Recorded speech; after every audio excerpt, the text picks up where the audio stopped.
Hello friends, welcome to Chiklu Miklu Times. So today we are learning letter I. I का phonetic क्या होता है? E. I E ink.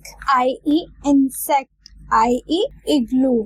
तो आज हम सीखेंगे how to write capital I. ठीक है?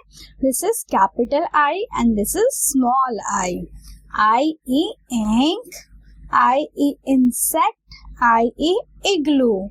Now see how to write capital I.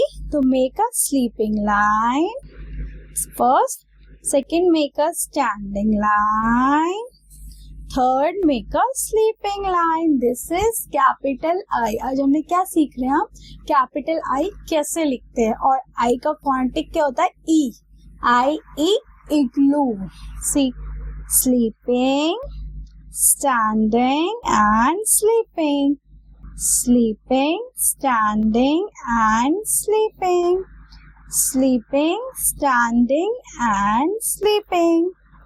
Sleeping, standing, sleeping. This is capital I. I E igloo. I E insect. I E ink. I E ice cream. सबकी favourite होती है ना summer में? I E igloo, I E ink, I E insect. एक बार और मैं बताती हूँ कि कैसे लिखेंगे. Sleeping line first, second standing and third is sleeping. This is capital I. This is capital I. Hope so आप सबको ये वीडियो पसंद आया होगा. Please like, subscribe, share. Bye bye.